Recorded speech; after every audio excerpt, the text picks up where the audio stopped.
Hello दोस्तों, नमस्कार। हमारे यूट्यूब चैनल भारतीय हिंदी ऑनलाइन क्लास में आपका फिर से स्वागत है। हम वर्ण विचार पढ़ रहे थे, जिसमें वर्णों के 4 भाग हम पढ़ चुके हैं। पिछले भाग में हमने व्यंजनों का वर्गीकरण, जिसमें हम पढ़ रहे थे व्यंजनों को 3 श्रेणियों में बांट करके किशोरीदास वाजपेयी के अनुसार उनका वर्णन हम पिछले वीडियो में पढ़ा था। आज हम उसके आगे व्यंजनों के भेद पढ़ेंगे। वे भेदों में पहला भेद है स्थान के आधार पर। स्थान के आधार पर व्यंजन का भेद है, जिसमें उच्चारण स्थान देखो, यहाँ हम सीधा सीधा केवल व्यंजन ही नहीं, हम विसर्ग और अन्य वर्ण भी साथ में ले रहे हैं, जिसमें हमें एक साथ में याद आ जाए उनका उच्चारण स्थान कौन सा है। कंठे स्थान के आधार पर कंठे व्यंजन कौन कौन से कंठे व्यंजन बोलते हैं? क, ख, ग, घ, अंग, ए, आ, है और विसर्ग, इन सबको हम कंठे उच्चारण स्थान में शामिल करते हैं। दूसरा है तालव्य। तालव्य में च वर्ग, पूरा च वर्ग, च, छ, ज, झ, य, ई, बड़ा ई, ये और स, ये गांठ वाला स, जिसे हम तालव्य से कहते हैं।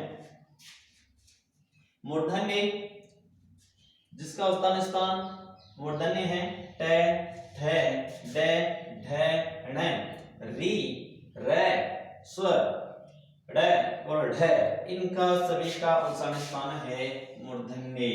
दंत में त, थ, द, ध, न, ल और स, इनका उच्चारण स्थान है दंते। ओष्ठ में प, फ, ब, भ, म, उ, बड़ा उ, इन सभी का उच्चारण स्थान है ओष्ठे। कंठ तालव्य केवल स्वर है, 2 स्वर है, ए और आई। और कंठ ओष्ठे, कंठोष्ठ में ओ आओ, जो हमें पिछले स्वर में पढ़ा था, और आओ। दंतोष्ठ दांत और ओष्ठ दोनों को मिलाकर दंतोष्ठ, केवल व, ध्यान रखना दंतोष्ठ व है।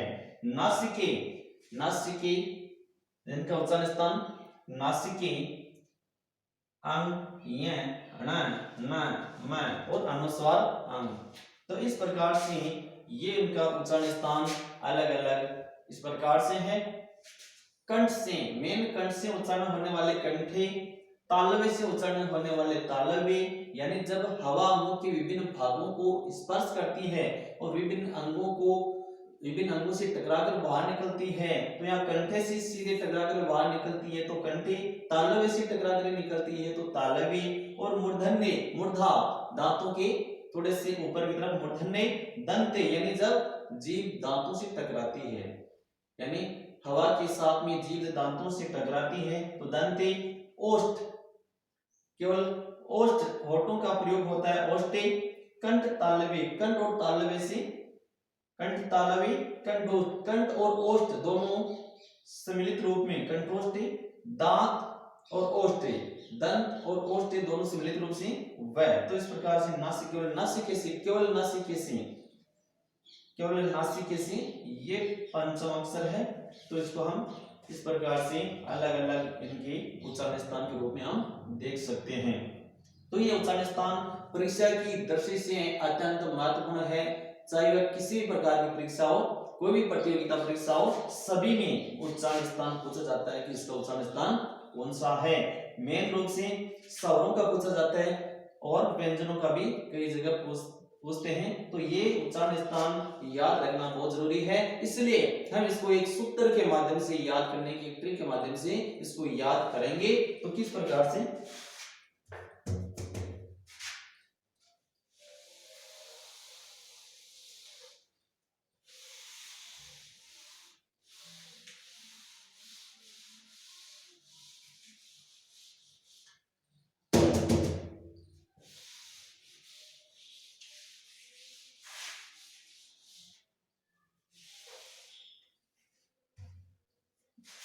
एक सूत्र है याद करने का, उच्चारण स्थान याद करने का सूत्र है, जिसमें कुछ एक दोहे के माध्यम से इसको याद करेंगे। ए कहे विसर्ग कंठराम, ए कहे विसर्ग कंठराम, इचयस भी है तालुराम।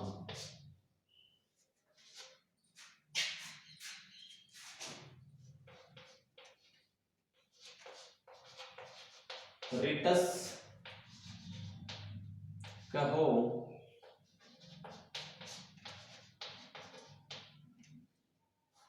मूर्धाजी,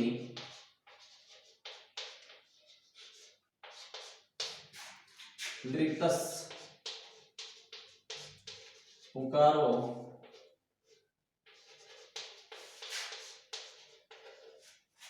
दंताजी।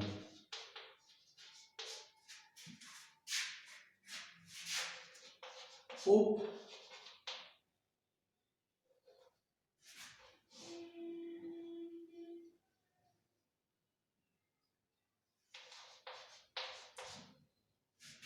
उप से और टे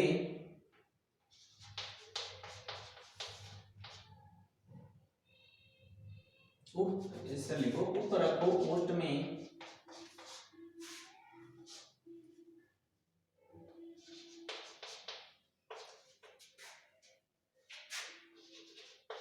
केवल वह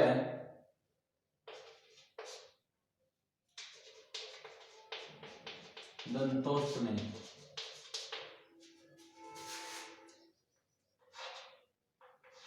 ए आई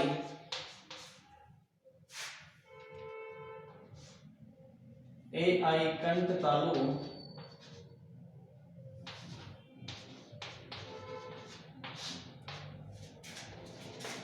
ओ आओ कंठोष्ट में। नासिकेसी पंचमाक्षर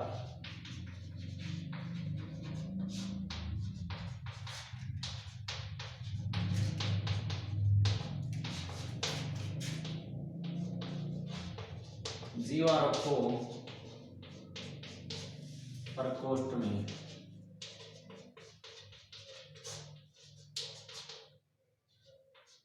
इस प्रकार से इस सूत्र के माध्यम से, एक दोहे के माध्यम से इसको याद कर सकते हैं। ए कहे विसर्ग कंठराम, ए कहे ए आ क वर्ग है और विसर्ग इसमें सभी आ जाते हैं। ए में ए और आ दोनों, क का पूरा वर्ग क ख ग घ सारा है, विसर्ग ये तो है कंठ, ई बड़ा ई च वर्ग ये और इस ये है तालुराम यानी तालव्य। री री के साथ में र, त पूरा ट वर्ग और ये षटकोण वाला स ये है मूर्धाजी यानी मूर्धन्य। लृतस लृ संस्कृत का स्वर है, हिंदी में लृ स्वर से ल बना है तो लृ ल त पूरा का पूरा त वर्ग स ये सारे हैं दंताजी यानी दंते। उप छोटा उ बड़ा उ दोनों है, पूरा का पूरा प वर्ग ये रखो ओष्ठ में यानी ओष्टे। केवल व सॉरी यहां पर व और लिखेंगे, केवल व दंतोष्ट में, दांत और ओष्ठ दोनों को मिलाकर के व दंतोष्ट में। ए आई कंठ तालु, ए आई कंठ और तालव्य, ओ आओ कंठोष्ट में, कंठ और ओष्ठ कंठोष्ट में। नासिकेसी पंचमाक्षर, नासिक केवल नाक से बोले जाने वाले पंचमाक्षर यानी प्रत्येक वर्ग की पंचम ध्वनियां जिसे हम नासिक के व्यंजन कहते हैं। जीवा रखो प्रकोष्ठ में, प्रकोष्ठ जीव को प्रकोष्ठ यानी खाली इमारत में आंगन होता है, किसी इमारत में आंगन होता है तो उसको हम प्रकोष्ठ कहते हैं। तो यहाँ भी ये मुख एक इमारत है और उसके अंदर जीव आंगन का काम करेगी तो ये प्रकोष्ठ में जीव को रखते हैं, क्योंकि ये बहुत काम की चीज है। तो यहाँ देखो ये इस प्रकार से इस सूत्र के माध्यम से हम इसको याद कर सकते हैं। फिर अलग अलग तरीका है आपका याद करने का, आप किसी भी प्रकार से इसको याद कर सकते हैं। अब अगला जो भेद है वह है प्रयत्न के आधार पर।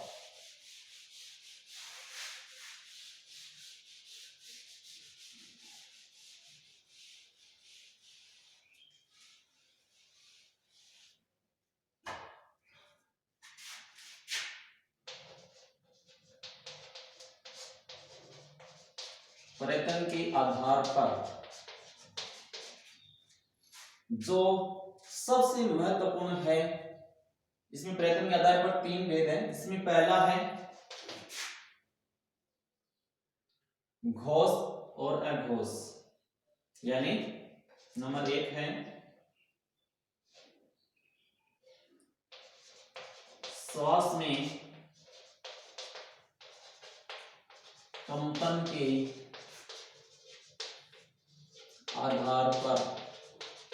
श्वास में कंपन के आधार पर सबसे महत्वपूर्ण टॉपिक है, क्योंकि ये अधिकांश परीक्षा में पूछा जाता है। इसमें पहला है अघोष। अघोष ध्वनियां जिन व्यंजन ध्वनियों के उच्चारण में या हम कह सकते हैं जिन वर्णों के उच्चारण में श्वास बिना किसी कंपन के मुख से बाहर निकल जाता है, स्वर तंत्रियों के बिना किसी कंपन के बाहर निकल जाता है, इसे अघोष व्यंजन या अघोष वर्ण कहते हैं। जिन वर्णों के उच्चारण में श्वास स्वर तंत्रियों में कंपन किए बिना श्वास बाहर निकल जाता है, उसे अघोष व्यंजन कहते हैं। इसकी परिभाषा लिखने की आवश्यकता नहीं है। अघोष व्यंजन को हम लिख सकते हैं वैसे समान जानकारी के लिए, जिन वर्णों के उच्चारण से चरण में स्वर तंत्रियों में कंपन नहीं होता, जिन वर्णों के उच्चारण में स्वर तंत्रियों में कंपन नहीं होता है, उन्हें अघोष व्यंजन अघोष वर्ण कहते हैं।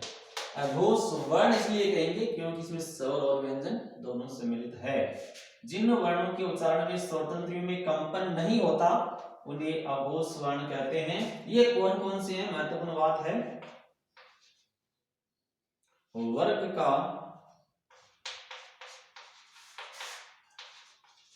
पहला व दूसरा वर्ण, वर्ग का यानी टवर्ग चवर्ग टवर्ग टवर्ग पवर्ग में से वर्ग का पहला और दूसरा वर्ण और उसमें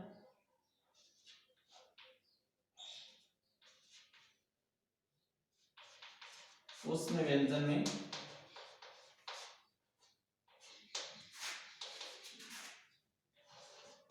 स और स,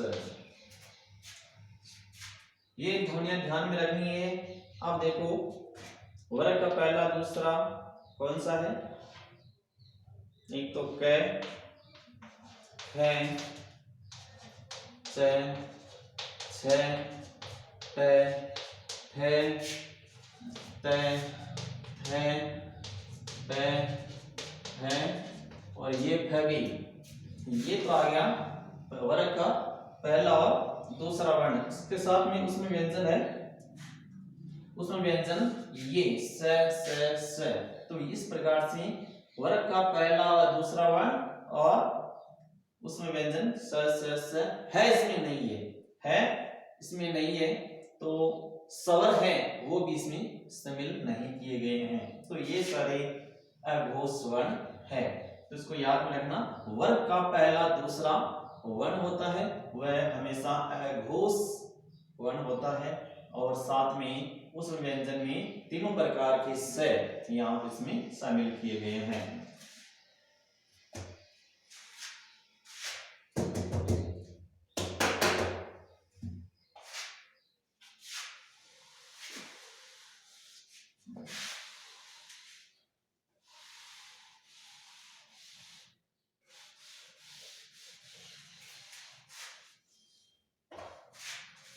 श्वास में कंपन के आधार पर दूसरा है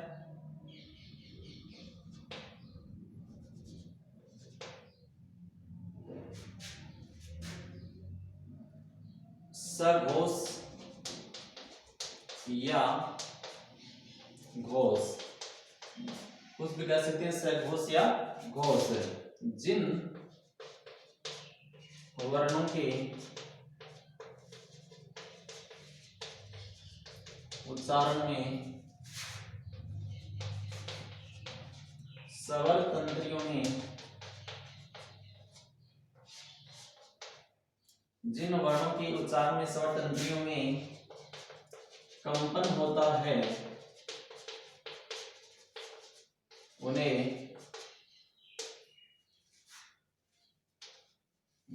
सघोष या घोष व्यंजन घोष वर्ण कहते हैं। अब घोष वर्ण कौन कौन से हैं देखो, नंबर 1 वर्ग का तीसरा, चौथा और पांचवा वर्ण। इसमें कौन कौन से हैं यहां देखेंगे हम। वर्ग का तीसरा यानी ग, घ और अं, ज, झ, य, ड, ढ, ण, ब, भ, म, या ट वाले लाइन हो रहा है द, ध, न, तो आप यहां लिख सकते हैं। ये इस प्रकार से वर्ग का तीसरा चौथा यानी ये त वाले वर्ग में त, ध, न, ये प वाले वर्ग में, ये त वाले वर्ग में, च वाले वर्ग में और ये क वाले वर्ग में, तीसरा चौथा पांचवा वर्ण। और 2 नंबर है उसमें व्यंजन है, इसको भी इसमें शामिल किया गया है। और नंबर 3 है सभी स्वर। सारे स्वर जो 11 स्वर हैं वो सारे इस घोष व्यंजन या घोष वर्ण में शामिल किया गया है। तो इस प्रकार से तीसरा चौथा पांचवा वर्ण उसमें व्यंजन में है और सभी स्वर को घोष वर्ण में सम्मिलित किया गया है। तो उसको इस प्रकार से हमें याद रखना होगा, क्योंकि अल्पप्राण और महाप्राण, घोष अघोष, इसमें कंफ्यूजन हो जाता है। तो हमें कंफ्यूजन होने की कोई आवश्यकता नहीं है। इसको आप पहले अच्छी तरीके से याद करेंगे तो ये याद होने के बाद में घोष और अघोष तो बहुत सरल हो जाएंगे। उसके बाद हम अल्पप्राण और महाप्राण वो हम उसके श्वास की मात्रा के आधार पर वो हम पढ़ेंगे। ये कंपन के आधार पर है, वो हम मात्रा के आधार पर अगले वीडियो में पढ़ेंगे। आज के लिए इतना ही। चैनल को सब्सक्राइब जिसने भी नहीं किया है वो सब्सक्राइब कर दें, लाइक और शेयर कर दें।